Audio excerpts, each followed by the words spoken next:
morning.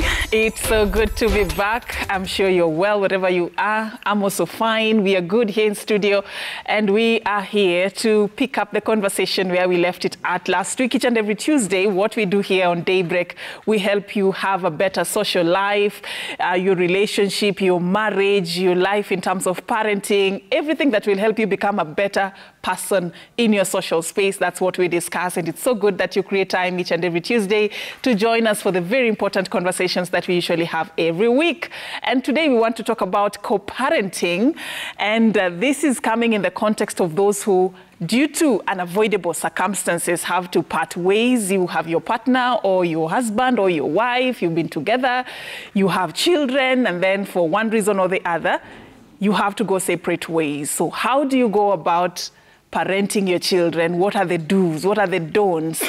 And what are some of the things that we need to avoid going forward? And we are not in any way, let me just put a disclaimer, we are not in any way propagating or saying that it's okay to go this direction, but in the event that circumstances lead you to that particular space, that's why we are talking this morning. And I'm not going to be doing this alone.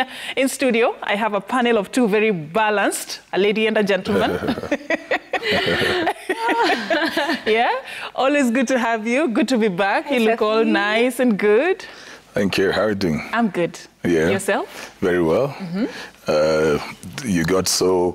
You got so imbibed into Kericho that you came in green. Really? Kericho is so cold, you guys. So happy to be back. But not that I don't miss Kericho. It has its own good side, but It is so cold, I tell you. How are you too? I love it when you wear green, actually. Really? Have I told you before? Green and purple. They make nice. you look so beautiful. I'll just be doing green, purple every week. You look good yourself. Thank you. Been well? I feel good. I'm happy. Mm-hmm. Always happy. Mm-hmm. Yeah. Someone told me they watch and they're always waiting for me to say that line. Yeah. That when I'm asked how am I, always say, I'm happy, and it's true. Yeah. And it's infectious. Happy. You know, when you say that and then you add that little laugh, and then it infects somebody and you kickstart them in a very good way. Always spreading and projecting my beautiful energy.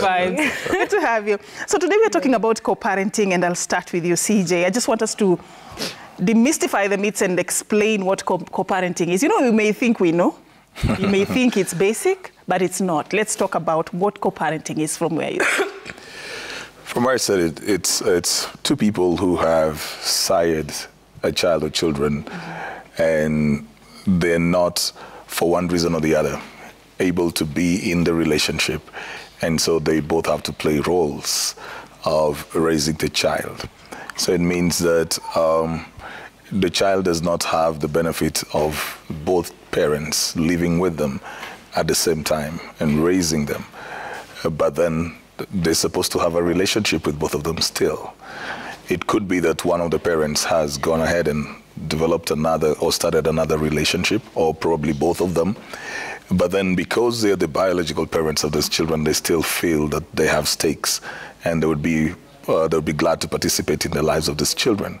And so they find an arrangement of how to both be present in the life of the kids, to give the children a sense of stability and security and safety, even as the parents work around, or probably choose not to work around, their differences. Yeah. All right. And the reason I asked that you defined is because we want to get it right from the onset. And Roberta, I'll come to you, and just to, get your mind in what is happening right now in the society. Yeah. There are those who deliberately choose to be, in a relationship where they want to be parents, but they don't want to have that person to live with them, or they don't want to be wife, husband, but they want to be parents. And there are those who, due to circumstances like what CJ is describing, end up getting themselves in a situation where they have to raise a child, but they can no longer be together. Yeah. Is it fair for somebody to choose for the child that I want to be your mother, but I don't want you to have a father? Like, you just decide that I'm getting in this relationship to get out. I just want a baby and I'm out. Yeah. Is it fair and right from where you sit? I think what's fair is that the needs of the child are met first before anyone else's feelings, because before you have a kid, you have to understand that this child is an individual on their own and they have their own autonomy. They're going to want to make their own decisions, which is maybe to be with their other parent or to be around their other parent. So I think it's a bit selfish to want to deny a child the stability that comes with a two-parent household especially because raising a kid is very difficult just for one person, even for just two parents, because it takes a community, it takes the whole village. They say it takes a village to raise a child. It needs a lot of intentionality in bringing up a kid. So I think, that's my personal opinion, I think it would be a bit selfish to deny a kid of the stability that comes with a two-parent household. And I don't really know what would cause someone to make a decision that they just want to be a parent and not be parents with the other parent at the same time, especially if it's an intentional decision. Yeah, I just want a kid and then I bounce. I don't know what would cause someone to make that decision, because I feel like the decision that would be perfect or better for the child is for them to grow up in a home where they have the availability of both parents. But then in circumstances where this cannot really be controlled, or it can't be made to happen, that's kind of understandable, because at the end of the day, again, the safety of the kid and the well-being and the amazing bringing up of the child is what is fundamental. So sometimes decisions push that you guys cannot be together under the same household because it's not conducive for the growth of the kid. But then I would say in every decision that people make, especially in parenthood, this is a whole huge decision. I think for the longest time we've been taking it as an autopilot thing where ukimaliza shule, uende uni, you get married, you get a kid, it's like script. Yeah. So ukiona hii high workout, unataka kuskipi step. Ama ukiona high workout TV, I mean, yes, you can make your own decisions, but for kids, I think we need to be more deliberate. Watoya hawafai kukuwa an oops moment. It has to be very intentional. What do I want for this child? When they come into this earth, where do I want them to live? How do I want them to dress? Who do I want them to be around? Who's going to raise them? Which school will they go to? All these decisions have to be preempted before the kid arrives. But then, I think tukuna hiyo element here. We're not being very, very serious. We're taking making kids as I used the word trisex the other day. You guys were telling me that's such an old. But that's what I want to say. It's like tunaitake ni kama ni trials ni wacha nifanye nione venye iko. But there's really no chance for that. We have to be very intentional. It's like any decision you make, going to school, going to the gym, you have to decide, what do I want? Why do I want it? How do I want it? Where will I do it? Around who am I going to be around? Why do I want it? How will I do it? Will I do it every day? Will I show up once a month? Will I show up twice a week? So these decisions have to be very put into account. You have to make a very, very deliberate decision.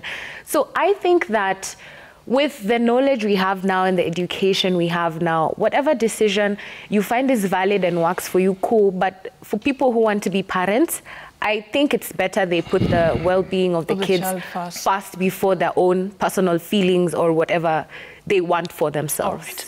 Yeah. Well said. And now we want to talk about that circumstantial co-parenting. That kind of parenting that happens when both of you can no longer be together as an item, as a couple, but you have a child to raise. That's what we are talking about today. But before we get to that, CJ, what would you comment about the trend that we are reading right now, where I don't know for what reason people are deciding to just settle with, I want a child, but I don't want to be somebody's partner?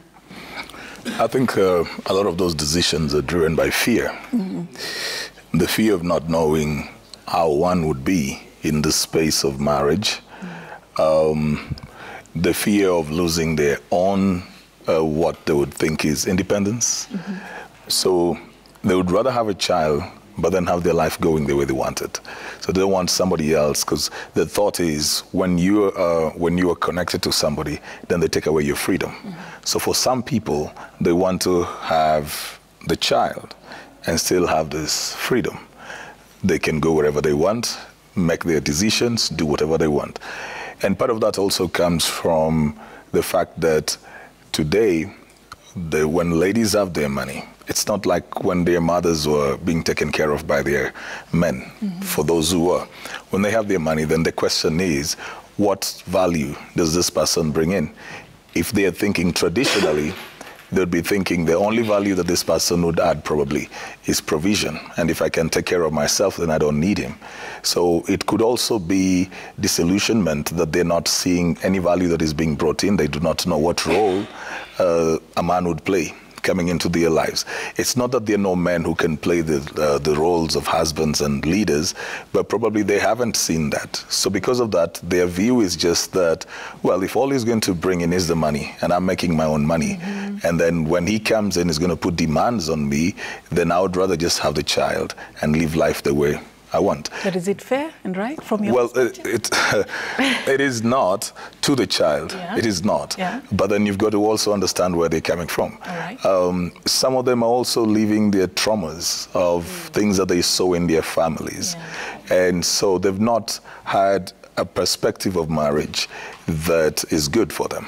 Something that they can emulate, that they want for themselves. You'll even get people who will tell you that there's nobody in their immediate family, and even a bit to the extended family, that has a stable marriage or something. So they begin to fear that they would go in and get out, or it will not work. So for some of them, you know, they love to commit to things. They want to commit to something, and if they think that they're going to fail or it will not work, they just don't know how they will deal with it. But then there are also those ones who have been influenced a lot by influencers like Bobby. She's here. Yeah, there are those who've been influenced, because if today you see Roberta coming out, you've never seen a man around her life, and then there's the, what do you call the shoots? What do you call? And you know, her pregnancy shoots, you know, you come with that. Yeah. And then she seems to be painting a picture of she's so happy and this is her whole life. She's thriving, she's, you know. Another girl who is 16 right now, watching that, will feel like, I really love that, because that's the image that is projected. So there's also the element of the influence that we have today, how people, in trying to deal with what did not work for them, probably they tried a relationship, it didn't work. Then they moved their affection from the man to the child. Then they began to say, this child is everything that I have, and this looks so cool. So when somebody else is growing up, 16, 18, 21, they're looking at that and they feel this is really so cool. So they have no reason, apart from the fact that they have seen it on somebody else's post, that looks very cool. All right, Roberta, you had that. I hope you did. You play a very key role in society. Pop up with the, you know, baby bump. What you do, there are people who are keenly watching, and they're like, I want to be her. I want to do what she does. So, you know, it better be something that will enrich somebody. Please don't copy the things I do. For real? Let's talk about now the co-parenting that comes with circumstances. Yeah.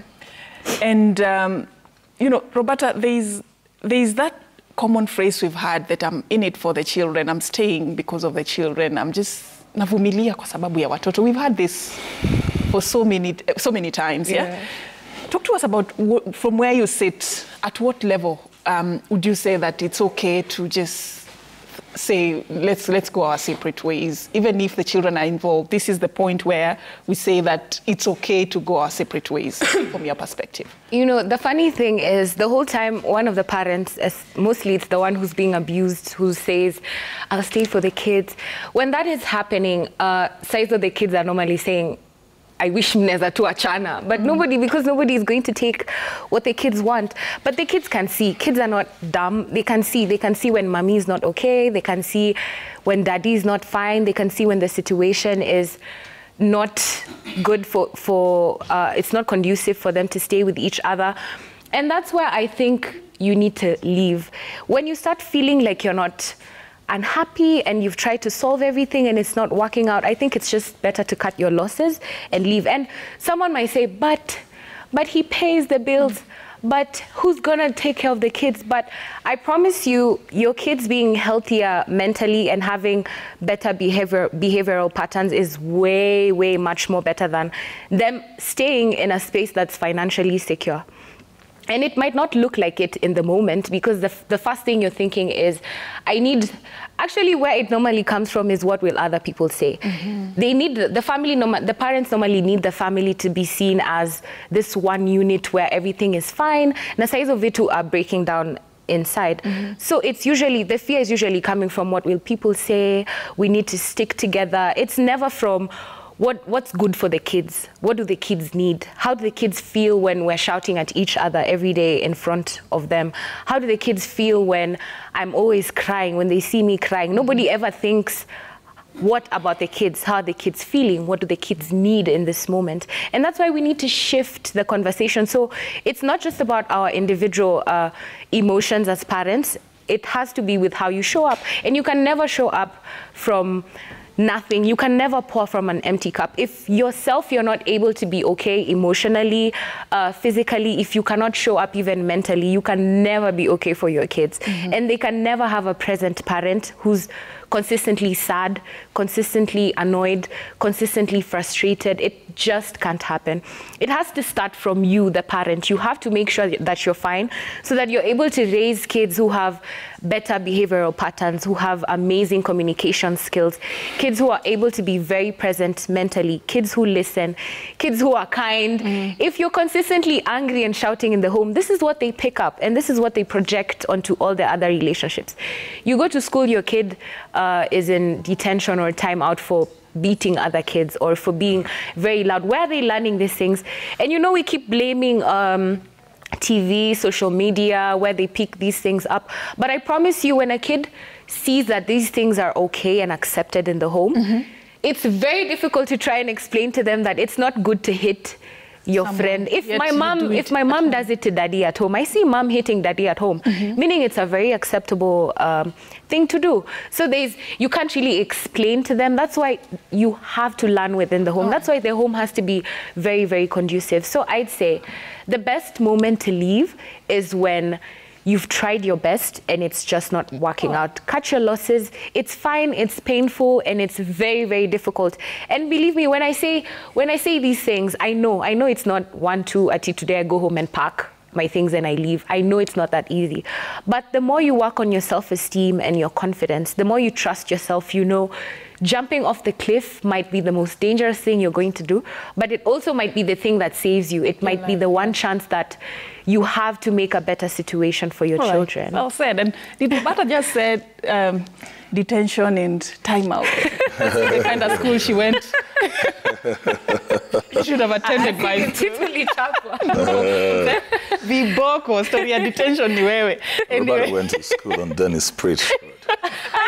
Just tell you the kind of school she went to. Yeah. On a light note, though. But then let's talk about, I would have asked you the same question, but I think she has tackled it very well. So let's talk about separation of the feeling of hurt and the feeling of, you know, you feel this person has hurt you. The reason you're separating is because there is that level of hurt and pain that you're going through as an individual. And here you're talking about co-parenting, which ought to be a positive thing where you put the interest of the child, you know, before any other thing. How do you work with this person who you feel has really disappointed you, has betrayed you, has hurt you, probably even physically? How do you even sit around a table and discuss something positive as co-parenting? And, you know, how do you separate these two emotions? Well, you've got to put yourself in the place of the child. When you're thinking about co-parenting, you cannot be there as the partner because the decisions that are being made around the child, for the child. And so for me to be able then to talk with the other person objectively, I've got to put myself in the shoes of the child. Where are they at that particular point? Sometimes you find partners who do not relate well with each other, but each one of them has a good relationship with the child. So that the pain that they're inflicting is on each other, but the child has really no issue. It could be a man who treats the child very well, but treats you very badly, or a woman who has a good relationship with the child, but then has very bad relationship with you. So how do you then use how this person relates with you to determine how they should relate with the child? It would be different if they were abusive to the child. In such a case, then you probably need to protect the child as well. If they're emotionally or physically, mentally abusive to the child, then probably you need to protect the child, remove them from that space. But if they have a good relationship with the child, and generally just a good relationship with the child, then you probably may not need to remove them from the life of the child. So the thing is that the question is, what does the child need at that particular point? And when you reflect on it from that point, you will also see what the child needs from you. and you begin to see the version of you that the child requires to show up. And it's not a whole 24/7 thing, because if the two of you are not living together, then your interactions are a bit minimal. And even in the case where you're not able to go separate ways for the initial stage, because some considerations are even financial, and people will decide, we will live in the same house, we're going into different rooms, we will manage how we relate with each other, but we will be here for the kids. But that really takes a lot of maturity to know how to handle each other in the same space, so that you're not also throwing out negative energy a lot. But some people can do that for a while and raise a child. So the thing is, how does this child need me to show up? And at any one point that I need to show up for this child, even in the presence of the other person, then I've got to be that version. So they still need me to be a loving father or mother. They still need me to be somebody who will sacrifice for them. They still need me to be somebody who provides their security in whichever way that is. They still need me to be somebody who ensures that their environment is stable. So if we are talking, for example, about the child's needs at school, I cannot throw in my tantrums just because we have issues with this other person, and so I'll decide I'm not paying the school fees because the kid was with you for 2 days or 3 days, so you go ahead and pay the school fees, and then this kid doesn't go to school. I'm creating instability. I'm making this child feel unsafe. We can't do those kind of stuff. So I will have to show up the way the child needs me to show up for them, and if there's any issue that we need to address, then we address it on the side. Yeah, but I agree with you, CJ. But you're human. You're hurting. Let's just be practical a little bit. You're hurting. You're still at the heart of, at the center of that pain. Yeah. You know what, Safin? That's the ideal. You want to be a good mother. You want to be a good father, but you're hurting. Yes, and you are. This person, maybe they were unfaithful, and you see them with that person that, how do you deal with that? Decisions have a way of influencing the emotions that you have. Yeah. What do you think about, for the most part, will determine what you feel. And what you feel will also determine what you think. But the easiest thing to manage, the easier to manage about those two, between your emotions and your decisions, is your decisions. If I decide to think about the child, I may suspend the emotions around that time. That's what I'm talking about, is showing up.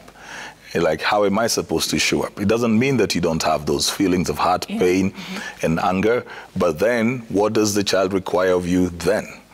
When you come here to the show, nobody knows what you're going through. True. But you will come over here and put on a smile and welcome us to the Tuesday Social Matters. Because you've put your mind on what you need to do. And you'll be sitting here for a whole hour and probably walk out of this place and then go back into your broken self. We all have the capacity to do that.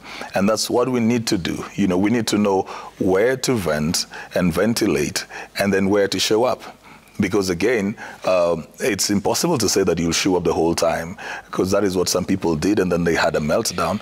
But then I need to know where to ventilate. So when I am required to be the parent, I show up as a parent. None of us has one heart that we wear in life. You're a parent somewhere, you're a child somewhere, you're a sibling somewhere, you're an employee somewhere, you're an employer somewhere, you're a neighbor somewhere, you're a friend somewhere. We all show up in different ways in different spaces. So I need to know, when am I showing up as a parent? Then when do I step back to be this spouse or this partner that has been hurt?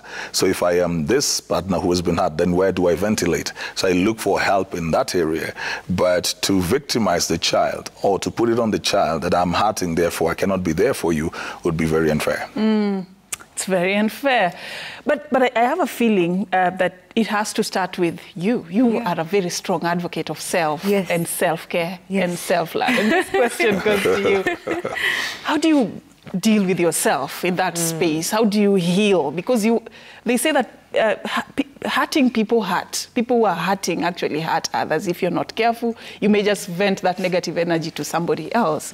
How do you deal with it in that space, to get to a space where you feel like you're now okay? Because you have to be genuinely okay, not like constantly always showing up for your child. You're good, you're a good mother, but deep inside, you're really hurting. You really have to genuinely be that good mother after you've healed. But how do you heal, Roberta? First of all, let me say that this is not something that only a certain group of people can achieve. It's not the people who went to school, ama the people who have gone to therapy, ama anyone can control their emotions and thoughts. Anyone, unless maybe you're like a psychopath or like you lack empathy. Everyone is very, very capable of controlling their emotions. And as CJ was speaking, I was just thinking about the people who are in jail. Why are they in jail? Because maybe they could not control their emotions, and it was just a snap in the moment thing. You got angry, you hit someone, or you didn't think. You decided not to make the decision. You just let your body react out of emotion. And it just takes that 1 second to change the trajectory of your life completely. That's why I'm saying everyone can do it. Anyone can do it. CJ has learned how to do it. I've learned how to do it. So many people can do it. Anyone can do it. So you have to start from a place of knowing that controlling your emotions and your thoughts is something that is very available to everyone. You just have to have the intention, the deliberation of wanting to do it. Second, being a parent is the most selfless thing you will ever do to your life. Let me not even talk about kids. Let me bring it down to cats, because I'm a cat mom. These days,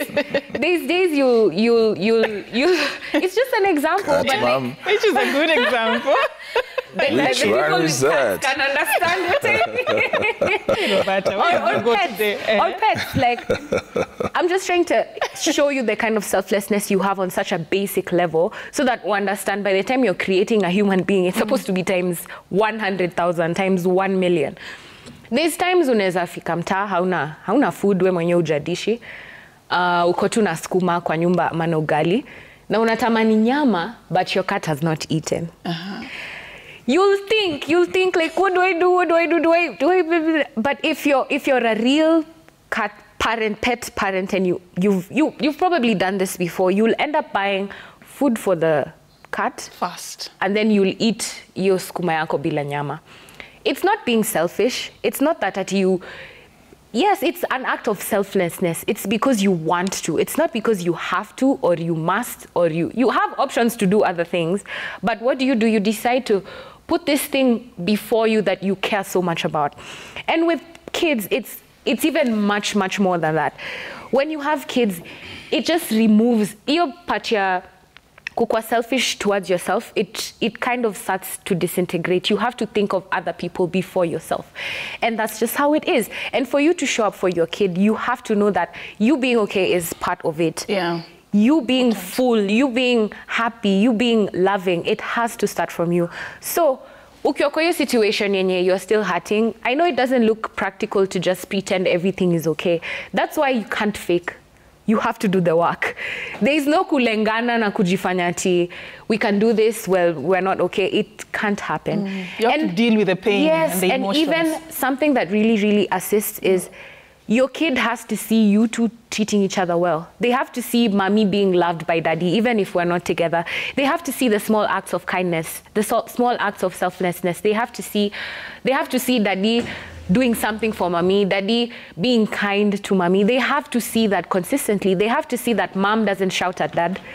Mom is very kind. When daddy comes to pick me up, mom is sweet. Mom is, regardless of what kind of pain you're going through. And this brings me back to not just how what you show the kid. That's why I'm saying you can't pretend. You can't act like things are okay and you're not fine. You have to do the work. You have to understand that, okay, I'm not fine. I'm going through heartbreak. This is very, very painful. So what do I need? What do I need immediately? I need my sisters around me. I need my friends to show up for me. I need my neighbor to stay with my kid till 5, till I leave work. I need my father to be calling my son and taking him out on Saturday for football. You have to be okay with understanding that you need to heal and you need to take care of yourself. Practical examples you yeah, because these are things people can actually. Yes, the father example is a good one. Capitalism imefanya tufikirie nika this individual way of life helps, but you can't raise a kid on your own. I don't care how much money you have, how many what you can pay for, your kid is going to the best school, it doesn't matter. You need a community and you need to be fine. And you need to look within self. What do you, like you said, practical solutions. What do I need today? I need to stay in the house and cry the whole day. Okay, fine. Can Roberta pick my kid up? Is she available? Can she come and take the kid today and akae sleepover? You know, That's why you need to be very deliberate about taking care of yourself. And when you take care of yourself, I keep saying, you attract the people who are on your frequency. Right. So now if you call Roberta and say, Bobby, I need to cry the whole day. I need to just sit in my bed and cry. I won't start asking at you, why? No, Siji, no, I can't take your kid. No, I'll just be like, okay, fine. I'm coming to get your son. I'll let you cry the whole day. You'll see him tomorrow. You see, you build a community for yourself, you build a community for your kid, and it's very, very important. Please don't think you can do it. And my mom keeps telling me this, because I'm notorious for hiding and doing things on my own and just being alone. My mom is consistently telling, it doesn't matter how much you're fighting with family or how much you don't like who or you don't want who in your business. I promise you, we all need each other. No man is an island. Even if you start a business, you need to sell to someone. True. Even if you want to create something, you need someone to print what for you. You need someone to do the marketing. We all need each other. So if you're hurting, if you're in this situation currently and you're going through a very painful breakup and co-parenting is seeming like something that's very, very difficult to get to, please just understand that you need to take time to work on yourself first so that you're able to show up for your kid. And for your child, protect your child in every way that you can. Like how I grew up, my mom never let me know anything was wrong. I never noticed when fees was unable to be paid. I never noticed. I mean, I could tell, leo tumekula different, ama leo tumenda different, but it's not that my mom didn't go through things or she didn't struggle or that she didn't open up when she needed help. She did, but you see, she protected us kids in a way that now when I grow up, I'm able to appreciate her even more, because not once did I ever hear her badmouth the other parent, or did I ever hear her talk, Sijui, we were show up. I never saw them fight about things they had to do for us. My mother either stepped up and did it herself or asked for help from other people. But she never made the other person look inadequate or made us want to disrespect the other parent. It never occurred. And that's a very important thing. So work on yourself, work on your community, and please protect your kids. Yeah. You know, what you've said is important. And, you know, using your children as a weapon of war, that is what some parents do a lot. You're here trying to suggest that you're having a co-parenting arrangement, yet what you're actually doing is using your children to still fight the battles that the unfinished business that you have with your partner. CJ, as you talk to us about how disastrous that is, also give us a bit of, let me just say 5 rules of co-parenting. So you've accepted that, okay, this is not working. You're healing on this other side, is fine, and you're also trying to be a good parent to your child on this side. So what are the rules? What are some of the principles that we're supposed to, observe to make a successful co-parenting arrangement? Well, I don't know whether I have 5 rules. But let me I hope you do. Let's start with the thing of weaponizing the children. At some point, they see through that. Yes. And eventually, you will lose their respect, even if you did everything for them. Even so you, the person, you're trying to be the good person, and then if you use them to fight the other person, at some point they will see through it, and they will begin to develop resentment towards you. Because, you see, when we started, Roberta talked about children are also individuals, they make their own decisions. And they would want to make that decision by themselves at some point. They don't want you to cloud their judgment and to try and push an agenda. They want to be able to see it for themselves and by themselves that the other person is not good for them. And I say that sometimes the two of you are having issues, but then the other person has no issues with the child. So if they have a good relationship with the child and then you create your own issues, these children will begin to wonder why you're trying to interfere with how they relate with the other parent. If they go to the other side and the other person never talks bad about you, but every time they come back to you, you're saying so many nasty things about those kids, they will begin to ask themselves, what is going on? And what is your agenda? You create conflict in them because they go to the other side and they don't see the person that you're talking about, so they begin to have a conflict. So that is not healthy for the children, for you to weaponize them. Let them relate. There are things you may know about the other person. There's the element of the safety that we talked about. So if I think that my partner may be harmful in certain ways, or the behavior that they have is harmful in certain ways, if they're bringing in their own other partners there and they want to have the kids for sleepover, it's not the kids I need to talk to, it's the other person. And I need to tell them, listen, when you're doing this, this is not very good for the children as well, because it will affect them in this way and that way and that way. And because of that, I may not be very comfortable sending the children to be with you for this time, because I think that this is going to affect them. So you see, we are dealing at the level of the two of us, not with the kids, because when the kids are being told so much about the other side, they begin to ask themselves questions, because remember, they have an identity that is tied to that person as well. So one of the things that I will say, if you're co-parenting, keep your relationship respectful. Yes. Even if it is not romantic at all. Just respect. Respect, just basic. Don't throw words, don't say stuff that are hurtful, just keep it like that. Look at it as, so we talk about co-parenting, so it's like a job. This is now like a job. When you come to work here, you have to respect each other with your colleagues. So look at this as the children are the business you run together, and you're making decisions for the business. So you have to respect one another. 2, define your roles. Define the roles that you have. Who does what? So who stays with the children? For how long? And who pays the bills, who pays the fees, who picks them from school, whether using a matatu, a motorbike, because sometimes the picking of children from school is assumed to be, you must have a car. No, it could be, I'm going to pick them up, we get into a matatu, then I drop them home. So you've got to define those roles. 3, we've got to talk about how regularly do the children visit the person that is not with them. How regularly do we do that? Again, because you want to create some sense of stability. So it's not something like you left work, you came back home, you found the kids are not in, and then the other person saying, but I'm also a parent. So there was no routine, it's not regularized. How regularly should they be able to do that, so that these kids also develop an anticipation? They know we spend weekends with dad or with mom. And so that becomes a bit more stable for them. Then at midnight on a Tuesday, they're being picked up and told, pick your school uniforms as well. Tomorrow you'll go to school from this other side. On Thursday, they're coming back to go to school from this other side. Really know how their life is.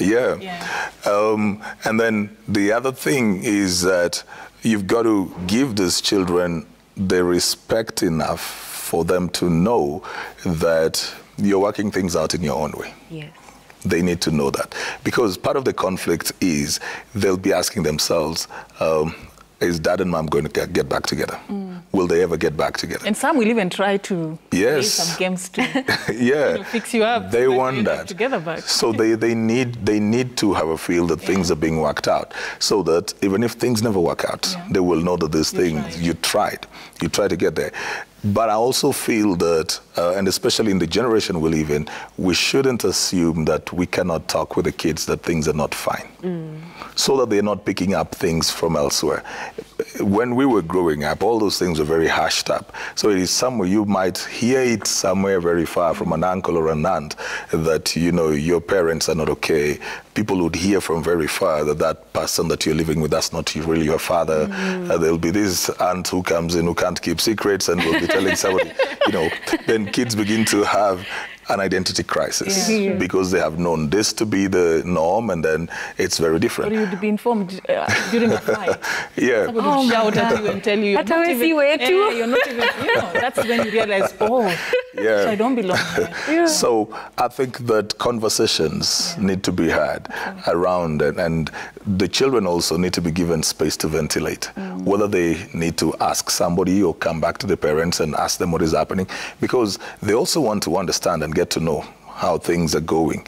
So the support system that Bobby was talking about may also need to offer these children a place for ventilation. If you're having a 13-year-old girl, you know, girls talk a lot. Boys will bottle up stuff. Girls will talk a lot. So she's 11, she's 13. She wants to express herself through these things. If you shut her down, it will not be very good for her because she will keep on growing up with all these questions and with all this heart. So we need to open up. We need to open up that. But most importantly, for people to go into a rift, somebody is responsible. And whoever is responsible needs to take responsibility so that it's not a back and forth. We keep on asking what went wrong. And sometimes the aggressor becomes the victim. And they are the ones who are acting like they're hurt the most. I think if you really value your children, and if you really value that family, and if you really value the community that you have, if you are the offender, please take responsibility. Yes. You may not need to make a press conference, but please just say, look, I did something that did not sit well with your mom or with your dad, and it has caused a rift, and I'm working on it. Let there be a sense of ownership that is going to bring a sense of closure. Yeah, true. It gives the children even a good example to emulate. They know that, you know, it gets to a point where you may do something wrong and you really need to own up to your mistakes and deal with those mistakes. Right. Yeah. If you hurt people, accept that you did hurt them and take responsibility. And kwanza I've realized sitaki kuchomea madem because I never say anything bad about women. But it's true, especially as women, it's very difficult for us to take responsibility when we do wrong. It's usually very, I mean, yeah, we might admit within ourselves, yes, nilimkosea, but like to come up and, kwanza especially within heterosexual relationships, most times we make it look like it's the man bringing the problems. I can't say if it's true or not, but like what I'd like to say is anytime there's conflict, look within self also. Ask yourself, nimechangia vipi kwa hii situation? How might I have perpetuated this? How might I have made it okay? How might I have enabled this or made it seem like it's something that's okay to happen? You know, ask yourself what, so that once you accept, then you can begin to work on the issues. Si kila kitu lazima ukwe defensive ama ikwe argument. Ati pia wewe ulifanya ile siku, pia wewe unafanyanga kila saa, pia it doesn't have to. When it comes to kids, you have to apply selflessness. You have, I'm not saying forget your feelings, but you have to understand that this is a whole new situation you've created that you have to protect. You just have to. You can't put, it's like, venye CJ amepea an example ya your job. It doesn't matter what you're going through ko nje, ukifika hapa, you have to be respectful. You have to be kind. I don't care whether you're, what is happening. Once you create a community where you are able to ventilate elsewhere, you're able to speak on the things you're going through, how you conduct yourself within the workplace, it has to be very like you know, people are going to be seeing how you are. How is Safin looking? Why doesn't she comb her hair anymore? Why does she show up very, very sad and gloomy? It's definitely going to show. Yeah, true. So, and something I want to remind the parents is, other than selflessness, is I always say this, but just love yourself. Love yourself a bit extra, because it projects onto your kids. It shows when you treat yourself with respect and you love yourself, it becomes easier for you to love your kids. And once you put your kids before other izima feelings, na fights, na defensiveness, na arguments, na nini, it becomes so much easier. Even making decisions. Kuna vitu zingine si lazima discuss, si lazima fight kila siku ati, wo kufanya nini nini. It's, are you getting the kids tomorrow? Okay, thank you so much. I appreciate your effort. Will you return them tomorrow? Thank you so much. Thank you for showing up in their lives as a very present dad. You cooked for them meals. My kids are very healthy. Thank you so much for being an amazing mom. I appreciate your efforts. The kids go to school with their homework done. Such things. The simple things we take for granted. Yeah, inakanikani normal, but someone can always check out of being a parent. Yeah. They can decide they don't want to do it. Or they can be present and they're constantly hurting because of the situation. But how are they showing up for the kids? Notice, be grateful, be kind, treat the other parent, your co-parent very, very well, because the kids can see. And you see these kids on social media like TikTok, they're 4 years old, 5 years old, they're communicating very efficiently. They know how to say things, they can communicate their emotions. It's because they're very, very conscious. They can see, they know what's happening, they know what you guys are talking about. They can hear, they can put 2 and 2 together. So these kids being around you, please make sure you're speaking life into them. You're speaking confidence into them. You're making them understand that it doesn't matter where they go, what they do. They are so, so loved. And if there's something that has really helped me build my confidence, is knowing that my parents love me. it doesn't matter where they are, what they're going through. Hakuna kitu mtu anaweza niambia, mimi najua mamangu ananipenda, babangu ananipenda. Look at that. So even it shows in the way I show up. Yeah. I could go somewhere to negotiate something and you'd reject me, but because my mom loves me, nothing else matters. Yeah, so it's business. It's a really big thing. Yeah. So make sure your kids feel loved and that they can count on you as their parents, whether you guys are fighting, not together. Hizo vitu ni non-issues. Just show up for your kids and love them. Wow. Thank you, Roberta, for saying that. I mean, as a living example also, just, that this can actually Can work. I throw in something, Safin? Yeah. Just two things that I think we should avoid. When the co-parenting is working out well, don't mix up that with your feelings for each other. Romance.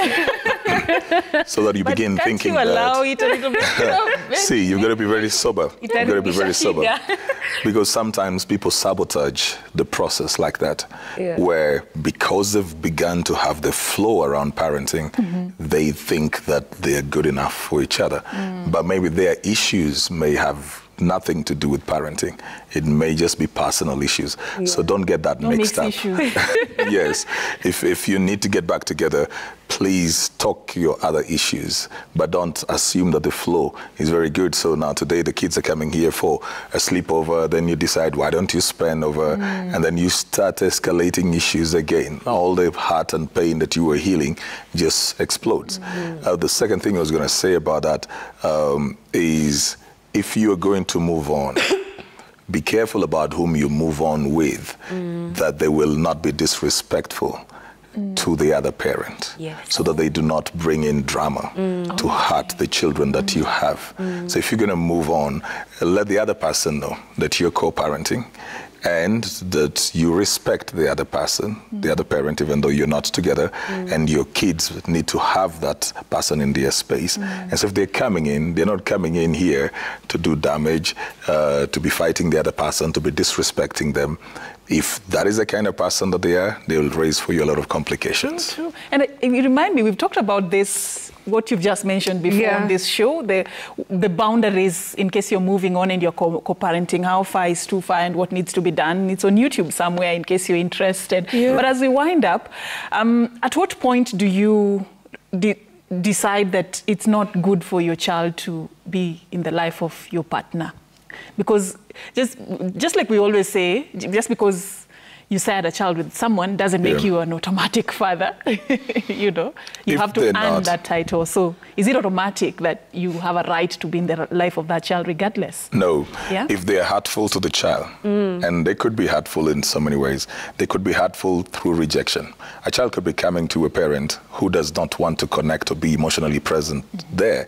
And they may not be abusive, they may not be speaking anything that is negative, but their silence, their rejection keeps hurting this child. So the child feels they have to keep proving themselves, seeking this acceptance. That may not be a very good space for the child to be in. There are people who, even in their adult age, have been more hurt by trying to find their biological parents than being around people who raised them up who are not their biological parents. Because you go in and the image that you had of this person is totally different from the person that they are. They're not respectful, they're not present, they don't care. Maybe they're the ones who messed up, but they're not even remorseful. They've treated you so bad of your entire childhood, and then they don't even see anything wrong with that. They're still the same people. Some of them are very transactional. You know, when they see you and you're the child, so you're dressed up as well as Bobby is, so all they think about is money. They don't want a relationship with you, and it keeps hurting you because you want to relate with them. You don't have a problem giving them money, but you're thinking, I want you to be my mom or my dad. If they have very negative patterns in their lives, it may be very difficult to have them, like drug addiction, somebody who is drunk from morning till evening completely, till the child now does not know how to deal with this. You know, carrying a parent. I remember one video some times back of a child slapping the mom because the mom was always very, very, very high. And the video of it, I think it must have been Jamaica or the US somewhere, and this kid was so angry because now this person never is present enough to have a conversation with the child, and that's very hurtful. If this person is hurting themselves, forget about the child. If they're hurting themselves, if they're unstable, so they're always suicidal, they cut themselves, they do that, that's very dangerous. if they have no boundaries with other people as well. So anybody can come and spend a night, anybody can stay there. It would be harmful and hurtful to your child as well. So when they have behavior that is going to compromise the safety, the security, the stability, and the sense of worth in the child, then it may be time to renegotiate that and say, I don't think that the children should be coming. Just the same way you earn the title of being a parent, you also earn the title of being a co-parent. 30 seconds, Roberta, for your final thoughts. Every relationship needs a lot of deliberation. Whether you're a parent, a friend, a neighbor, if you want a relationship with someone, you have to put in a lot of effort. So while we're working towards being amazing parents, let's also understand that being amazing co-parents is very, very possible. So many people are doing it. It's just that I've realized the positives of things are never really aired online or, on TV, but people are making it work. People are so happy with each other. People have blended families and they love each other, and it's working. So before even showing up for other people, work on yourself so that you're able to show up for yourself, and it will command how you show up for everyone and also the circles you're around. So just love yourself and always choose yourself and trust yourself. Great. All right, thank you so much. My biggest take home, deal with issues separately. As partners, deal with that separately. As parents, deal with that separately. When it's working, let it be separate. Mkiamua kuachana, deal with that issue of you and that person as partners separately, and as parents, kando. When mkiamua kurudiana, the same. If it is working as partners, let you two come together. If it's not working, musi mix parenting na relationship. Don't mix issues. That's what I'm taking home. Thank you so much for creating time for this conversation. Next week, we do this again, another topic, same panel, always amazing and always inspiring you to be a better person in your social space. My name is Afina Chengoma. Thank you for watching. Have a lovely day ahead.